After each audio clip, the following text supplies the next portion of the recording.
1892, la question de l'eau devenait de plus en plus préoccupante. Ceci n'a évidemment pas échappé à l'entreprise Dumont, qui avait créé la première usine électrique en France, associant la production d'énergie électrique au pompage de l'eau dans la ville. Ils ont donc offert leur service à la municipalité. Une autre étude en parallèle était de prendre les eaux dans la Combe d'Arba, qu'on appelle les eaux de la Fille, qui étaient de meilleure qualité. Après bien des débats, l'Assemblée primaire de mars 1895 vota pour le projet Dumont, car celui-ci était plus rapidement réalisable.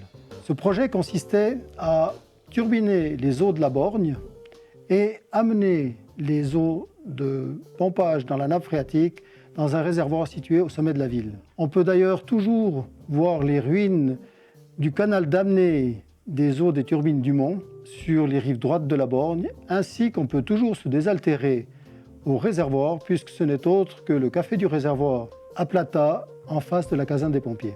Les travaux ont été rapidement exécutés et en janvier 1897 déjà, on avait amené l'eau à l'hôtel de ville de Sion et chez certains particuliers. Seulement, les différends entre la municipalité et l'entreprise Dumont, ainsi que la volonté populaire pour aller prendre les eaux de la Fille, ont forcé l'entreprise Dumont à cesser toute activité. En 1901 commencèrent alors les travaux de captage des eaux de la Fille et ces eaux étaient amenées dans un réservoir qui a été construit en même temps sur la colline de Tourbillon, un réservoir de 425 mètres cubes, positionné de façon précise pour avoir assez de pression pour la ville en prenant comme code de référence l'hôtel de ville.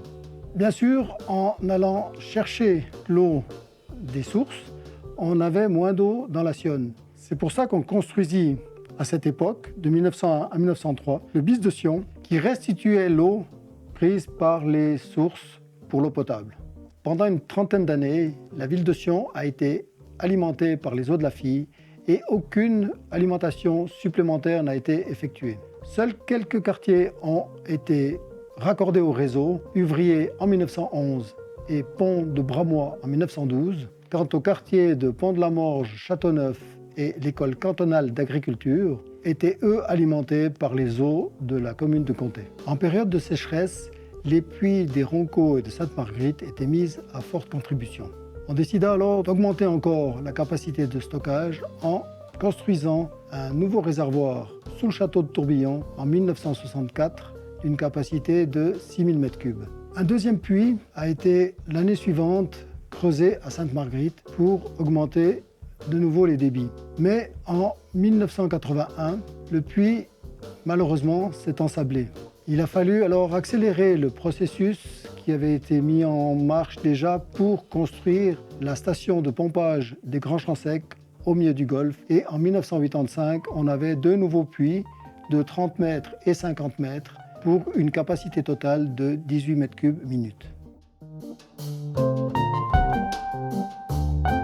On peut également préciser que pendant cette période, on a profité de l'eau de gravitation des sources pour installer des turbines afin de récupérer l'énergie de cette eau potable qui descend naturellement.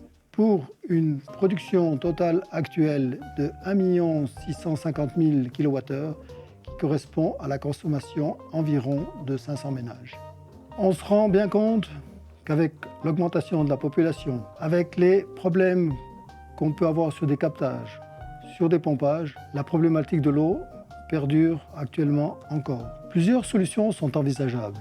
Il faudra sensibiliser la population à la valeur de l'eau potable et de son utilisation rationnelle.